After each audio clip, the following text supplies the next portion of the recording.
Hello friends, Radhe Radhe, हर हर महादेव। मैं मीनाक्षी एक बार फिर से आपके सामने अपने नेक्स्ट वीडियो के साथ प्रेजेंट हुई। तो चलिए फटाफट से बताइए आप सभी लोग कैसे हैं। I hope you are happy and healthy. तो चलिए इसी के साथ मैं आज का टॉपिक शेयर करती हूँ। पिछले कुछ वीडियोस से हम एडोलेसेंस पीरियड के बारे में जानकारी ले रहे हैं। एडोलेसेंट्स के बारे में बहुत सारी जानकारियाँ हमने ली। पास्ट कुछ वीडियोस से हम effects of the sex role typing during adolescence पे बात कर रहे हैं। हर एक इफ़ेक्ट पे हम फोकस डाल रहे हैं। लास्ट कुछ वीडियोस में हमने जो सेक्स रोल टाइपिंग के इफ़ेक्ट्स की बात की, उसमें हमने feelings of masculine superiority, sex bias and हमने अंडर अचीवमेंट के बारे में बहुत सारी बातें की। जो सबसे महत्वपूर्ण और लास्ट हम कह सकते हैं जो सेक्स रोल टाइपिंग इफ़ेक्ट्स होता है एडोलेसेंट्स के ऊपर, जो fourth and the last effect हम कॉमन इफेक्ट कह सकते हैं, आज हम इस सेशन में उस पर फोकस करेंगे और वो है fear of success as an effect of sex role typing during adolescence. तो ये जो जानकारी है काफ़ी इंफॉर्मेटिव और काफ़ी सपोर्टिव होने वाली है, जिससे हम बहुत कुछ जान सकेंगे एडोलेसेंस के बारे में और ये जान सकेंगे कि जो सेक्स रोल टाइपिंग होती है उसका as a fear of success क्या इफेक्ट पड़ता है, किस तरह से इफेक्ट पड़ता है एडोलेसेंट्स के ऊपर।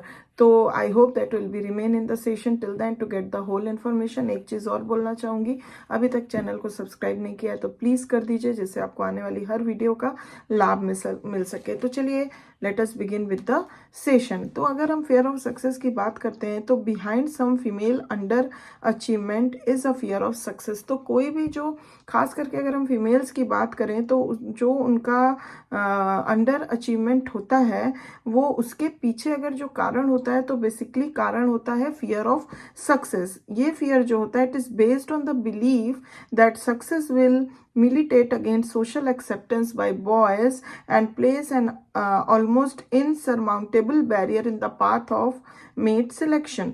तो ये जो फियर होता है उसमें इस तरह का बिलीफ हो जाता है, बिलीफ सिस्टम हम कह सकते फीमेल के अंदर आ जाता है कि that success will militate against social. जो अगर वो सक्सेस होती हैं तो वो क्या करेगा, मिलिटेट करेगा सोशल एक्सेप्टेंस के साथ बाय बॉयज, मतलब बॉयज उनको सोशली एक्सेप्ट नहीं करेंगे and it plays an almost surmountable barrier. और ये एक जैसे एक हम कह सकते हैं सरमाउंटेबल बैरियर की तरह काम करता है to the path of mate selection. तो आगे चल के मेट सिलेक्शन में फीमेल्स को काफ़ी परेशानी होगी and no other boys can socially accepted those girls who are connected with the success. So ये जो एक फियर होता है सक्सेस का, ये कारण का बहुत महत्वपूर्ण होता है। ये बिलीफ सिस्टम जो बैठ जाता है फीमेल्स के अंदर। While this fear may only be temporarily until girls achieve their goal of marriage। तो ये जो है फियर तभी तक होता है, टेम्परली हम कह सकते हैं होता है, जब तक कि वो अपने गोल ऑफ मैरिज को अचीव ना कर लें, मीन्स कि जब तक वो मैरिज ना कर लें। इट में reinforce their tendencies to under achieve. और यही चीज़ उनकी मतलब उनके अंडर अचीवमेंट को रीइंफोर्स करती है कि मतलब उनको आगे चल के मेट सिलेक्शन करना है, शादी करनी है। तो अगर वो सक्सेस होती हैं तो कहीं ना कहीं वो सोशली एक्सेप्टेड नहीं की जाएंगी बाय द बॉयज। तो फिर कहाँ से फिर उनको फ्यूचर मेट मिलेगा, कहाँ से वो मैरिज करेंगी। तो इस वजह से this fear of success emerges in the belief system of the girls. तो ये जो होता है यही बात उनको रीइंफोर्स करती है and this tendencies that can often do become habitual and lead to life long under achievement. और ये जो टेंडेंसीज होती हैं ये क्या करती हैं, होते होते होते उनके हैबिचुअल हो जाती हैं, हैबिट में शामिल हो जाती हैं और हैबिट में आ जाने के वजह से वो जो है लाइफ लॉन्ग अंडर अचीवर्स बन जाती हैं। अंडर अचीवमेंट्स उनको हर मोड़ पे लाइफ लॉन्ग मिलता रहता है। On the other hand fear of success like the tendency to underachieve is far less common among girls in segregated schools then in coeducational schools. तो ऑन द अदर हैंड हम ये देख सकते हैं कि ये जो अंडर अचीवमेंट होता है, अंडर अचीव होता है, ये फार लेस कॉमनली हम देख सकते हैं जो कि सेक्स सेग्रीगेटेड स्कूल्स होते हैं, जहाँ जैसे कि फॉर एग्जांपल बॉयज़ हैं तो वहाँ सिर्फ बॉयज़ पढ़ते हैं, गर्ल्स हैं तो सिर्फ गर्ल्स पढ़ती हैं।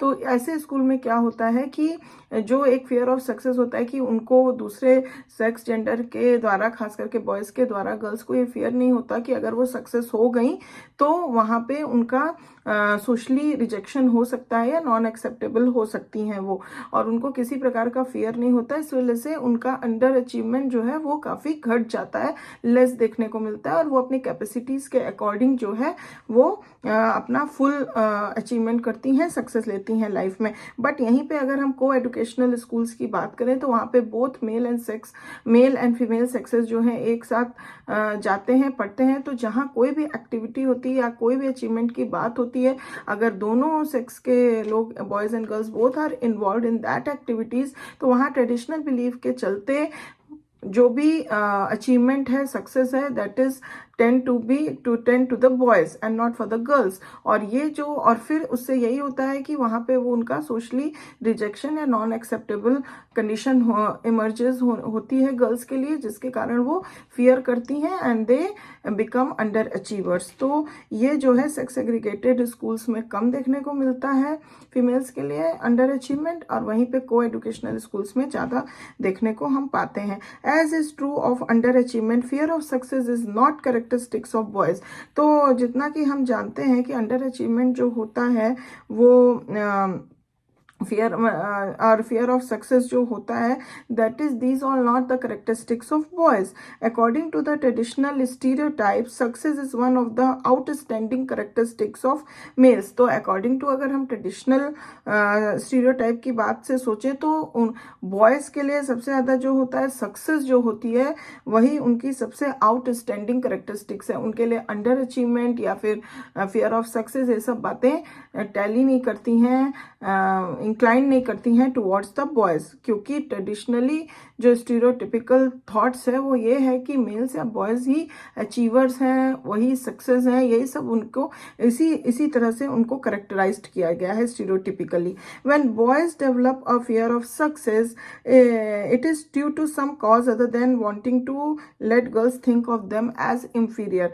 तो अगर कहीं पे हम ये देखते हैं कि बॉयज़ जो है के अंदर भी फियर ऑफ सक्सेस किसी प्रकार का अगर डेवलप हो रहा है, तो that is not because of that they want to show the girls that they are inferior to them.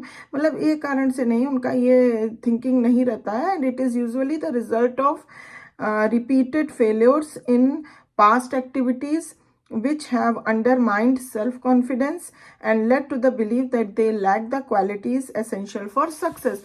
बल्कि इस कारण से उनके अंदर होता है कि पास्ट में अगर किसी एक्टिविटीज़ में उनको रिपीटेड फेलियर्स का सामना करना पड़ा है, तो कहीं ना कहीं ये उनके अंदर सेल्फ जो कॉन्फिडेंस है उसमें कहीं ना कहीं गिरावट आ जाती है, उनको अपने ऊपर कॉन्फिडेंस नहीं उतना रह जाता है, और ये बिलीफ उनके अंदर घर कर जाती है कि उनके अंदर जो उस एक्टिविटी या उस चीज़ों को लेके जो एसेंशियल क्वालिटीज़ होने चाहिए फॉर द सक्सेस, वो उनके अंदर लैकिंग है, वो है नहीं उनके अंदर, एंड ये बिलीफ सिस्टम उनके अंदर घर कर जाता है। तो इस वजह से उनको सक्सेस से फियर होता है और कहीं ना कहीं फिर वो अंडर अचीव करने लग जाते हैं। तो ये कारण होता है अगर इन केस किसी लड़कों के अंदर ये फियर ऑफ सक्सेस डेवलप होती है, तो उसके पीछे कारण ये हो सकता है। तो मैं आशा करती हूँ कि ये इन्फॉर्मेशन आपको अच्छी लगी होगी, आपको समझ में आया होगा कि फियर ऑफ सक्सेस जो होती है वो एक तरह से सेक्स रोल टाइपिंग का एक बहुत बड़ा इफेक्ट होता है जो adolescents specially for the girls के ऊपर पड़ता है because of the traditional stereotype belief system, जो कि गर्ल्स को हमेशा अंडर अचीवमेंट और फियर ऑफ सक्सेस का सामना करना पड़ता है। तो ये सब जानकारी काफ़ी आई थिंक रोचक होगी और काफ़ी इन्फॉर्मेटिव होगी, आपको काफ़ी समझने में आपको आसानी हुई होगी। तो अगर अच्छी लगी है तो प्लीज़ एक लाइक ज़रूर दे दीजिए, और अभी तक चैनल को सब्सक्राइब नहीं किया है तो प्लीज़ सब्सक्राइब और फॉलो करिए। अगर आप मेरे चैनल पर न्यू व्यूवर हैं तो प्लीज़ ज़रूर से सब्सक्राइब करिए, जिससे आपको आगे आने वाली हर वीडियो का अच्छे से लाभ मिल सके। And thank you very much for watching this video.